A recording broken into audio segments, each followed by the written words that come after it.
So thanks for joining last night in the live stream. Dee Dee and I really enjoyed it. I hope you did too. One of our marathon type live streams, we tend to not be able to do anything less than that. It tends to be at least 4 hours, sometimes 5, even 6. So thanks so much for hanging out with us for all that time. Time goes really quickly, you know, when you're sort of focused on different issues, but also even just hanging out with people. It's really enjoyable. So we want to thank you for doing that. So I wanted to just briefly touch on something that we didn't get to last night in the live stream, a topic about China and nuclear war, and the US empire cannot abide by the fact that China is becoming a major economic power, but also they have got almost nuclear parity, or you could say even they've surpassed the US empire with their nuclear weapons. And the same with Russia. Russia has surpassed the US empire with its the advancement of its nuclear weapons, the type of weapons it has that are extremely powerful, but also strategically really, really effective in deterring the US empire from doing what it could quite possibly be planning on doing, which is a series of, tactical nuclear strikes on either China and or Russia in an attempt to basically gain a unipolar full spectrum dominance in the world, which is what it's been aiming for a very long time. And it has been sort of warmongering against all kinds of countries, particularly Latin America. And Russia has said that if the US basically invades Venezuela, that it will intervene. And these are all good things, because if we only had the US empire and we didn't have any kind of other country that was able to stand up to the US empire, the countries that are in the target, the crosshairs of US empire, we would be pretty much, they would be doing, they do whatever the hell they want anyway and ignore international law. Just look at Julian Assange and what they're doing to him. But they actually, and all the other things that they do and support, like Saudi Arabia and Israel, apartheid Israel, both those countries are major human rights abusers, just like the US empire. So, they're birds of a feather flock together, and they are, doing whatever the hell they want. And so the US empire is being challenged by China and Russia. And I want to share with you something that I saw recently, and it was talking about how Daniel Ellsberg was mentioning how many decades ago the US had actually considered nuking China, dropping nuclear bombs on China. And one of the main reasons was because they don't want to lose face. They always want to be seen as holding the power. And if it looks like they're going to lose face, this is what I interpreted by it, then that is absolutely unimaginable for the psychopaths in the US national security state, or what people sometimes refer to as the deep state, the unelected government that is a seamless thread through all these different administrations. The Pentagon can't abide by the idea of the US losing face. So if that means nuking China, then, sorry, I just have to move back there a bit. The eucalyptus leaves were getting in the picture. So if that means, if saving face means nuking China, then at that time, a few decades ago, around the 60s, that's what they were considering doing. So it's not, in some ways, they still hold, apparently, that particular sort of position that they can't abide by the surpassing of China or any other country, that makes it a multipolar world instead of a unipolar world. They can't abide by that. And that's where it gets very dangerous, because I don't think they have any choice in it now. There are so many countries allying together because they can see the US empire is falling, and any empire is dangerous at the end when they're falling. But a lot of countries can see that, and they can see that the China and Russia are able to now push back because they have nuclear parity, and they also have, they basically have the same kinds of, they have influence in the world. That China is making friends with a lot of countries throughout the world. Excuse the noise. My neighbor is cutting grass. China is making friends left and right, whereas the US is threatening and putting economic sanctions, which are an act of war. They're threatening to invade, and so forth and so on. It just goes on and on and on. This this is why China is doing so well. It's basically becoming the great economic power in the world, and that is something the US cannot abide. And that's why Obama was talking in 2012 about the pivot to Asia, and that was because he could see that, and the Pentagon and all of that, they could see that China was going to surpass the US, and that was absolutely unimaginable. And therefore, that's why all this saber rattling and now the anti-China propaganda is everywhere. We are so propagandized here in Australia that people already have bought a lot of the propaganda that the Australian Strategic Policy Institute, which is a weapons-funded think tank, that has put out about China and is informing the Australian government. So the Australian Strategic Policy Institute, not only are they informing the Australian government and are a weapons-funded neoconservative warmongering think tank, but they also are informing Twitter, and Twitter has brought in the ASPI to help them surveil and moderate content. Can you imagine that? So you have a weapons-funded warmongering think tank, in quotes, think tank, deciding what is acceptable on Twitter and what isn't. That's another example of Twitter being an arm of the US national security state. That's another example of Twitter being just a propaganda arm of the US national security state, just like Facebook and other social media platforms like it. So anyway, so I've been meandering a bit, and I hope I'm making sense. I'm a little bit tired. Didn't get much sleep last night. So anyway, I just want to talk about this particular spiel about the attitude of the US towards China and what they might hold on to, which is that that motivation of basically nuking China at some point, even though that would be an insanity because it would cause a mutually assured destruction, because Russia would join in and because there would be a nuclear exchange. So it doesn't matter if they started off with tactical nuclear weapons, that those small yield, they call them, nuclear weapons that the US has been itching to use ever since they've created them. And if they did, it would still cause an all-out war. But they may be, they may be unhinged enough to go ahead and do that because they can see probably that that extinction is on the horizon for humans, and so they may as well just go all out and make a grab for everything. I mean that, and just if it all. There's that whole death drive that Judith Butler talks about, that they have, that I think is a running theme throughout that empire. They cause death, they want death, and I think if it's either they win or everybody loses, including them. There's a story today of a Chinese submarine surfacing and sailing in the strait between Taiwan and mainland China. And it's a big kerfuffle. Why is this submarine? It's a nuclear-powered submarine with ballistic missiles. And they're speculating that perhaps it needs repairs, which is why it's up on the surface. But it's an indication of just how dangerous the situation is. The Taiwanese themselves are planning to build apparently 8 submarines. The commander of the U.S. fleet in Japan, where says they have 4 or 5 American aircraft carriers in the region of the South China Sea and off the coasts of Japan and Taiwan. He says he wants 7 or 8. The Japanese are building their own submarine. The Chinese are apparently building on assembly lines, destroyers and submarines. What are they going to do with all this stuff? What could they possibly do with all these submarines? The only thing they can do is create the conditions for an accident that could lead to a conflagration.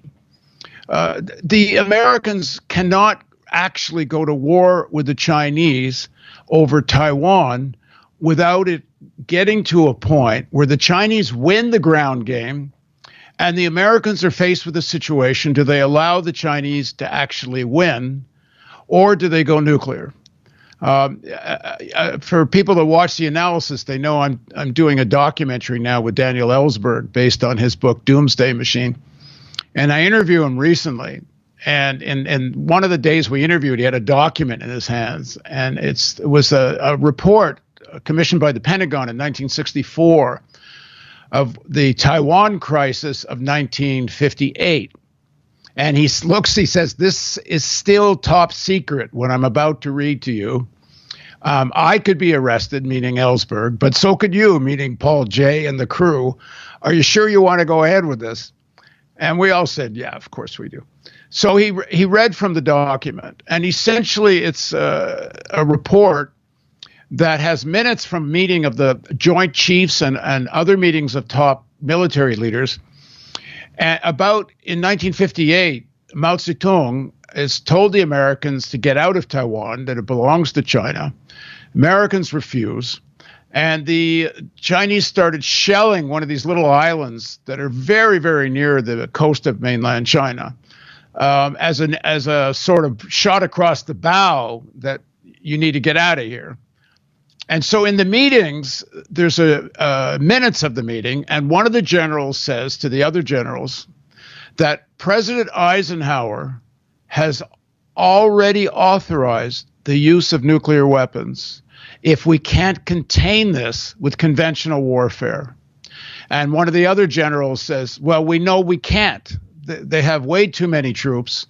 There's nothing we could do to really stop if they want to use military force. And so one of the other generals says, well, we can't let Taiwan fall. And this is the key line. He says, our prestige and strategic position in Asia will be compromised. So one of the other generals says, well, what would the Soviet Union do?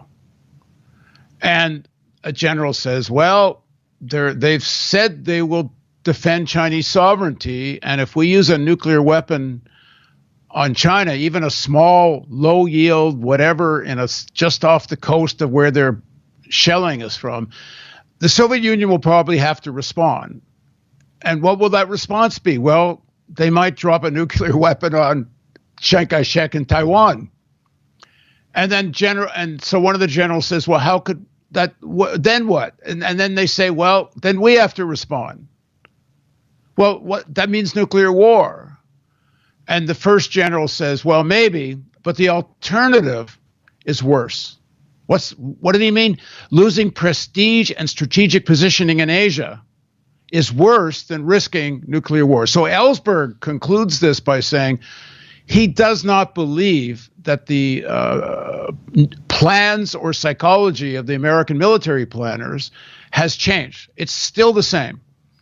Recently, a review was commissioned of American nuclear war strategy, and the undersecretary, a woman who was supposed to be leading it, was seriously questioning whether the Americans should finally adopt a no first strike declaration. And the Pentagon lobbied to get her removed, and they were successful. She was removed. And a retired admiral at the time was quoted, I believe in the New York Times, as saying, our strategy has been the same for 60 years. There's no reason it should change now. Which is, the strategy is they're willing to launch a nuclear attack if it looks like they're going to lose a conventional war, which has been the fundamental strategy. Right from when Ellsberg was working for Rand Corporation, the strategy was, and get Europeans, pick up your ears. The American strategy in the war plan was, and this was an automatic, if one American battalion fought one Soviet battalion in Europe, it automatically triggered an all-out nuclear attack on the Soviet Union and China. Every major city in both countries would be targeted. But while the Soviets had, at least in the early 61, had very limited ICBMs. The ability to attack the United States was very limited. They had a lot of ability to take out Europe. And the American war plan was too bad for Europe. And they were literally, there were Curtis LeMay, who was head of Stratcom, and some of the other military leaders were seriously advocating a first strike on the Soviet Union, which really was the whole posture of the American nuclear war strategy, and always knowing that an American first strike on the Soviet Union would mean the elimination of life in Europe. And supposedly these Europeans keep saying, oh, we want to be under the American nuclear umbrella. So what is it really all about?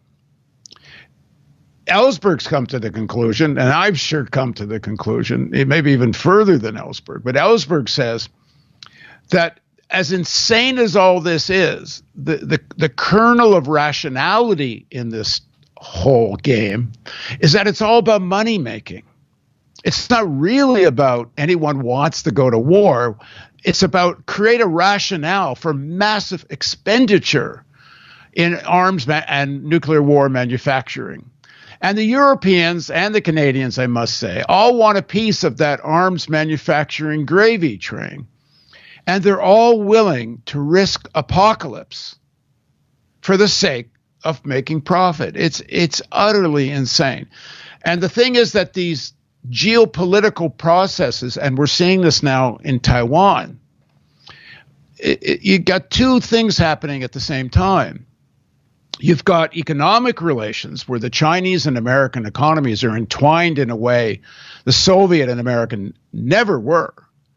And even now, with all the tension over Taiwan, Apple just gave a major contract to a Chinese company for the next generation of their cell phones. And at the same time, they gave one to Taiwan. They gave a major BlackRock, the biggest asset management firm in the world, ridiculous. They have something like $8 trillion under management now. They just made a big investment in China, creating a big index fund and other investment funds.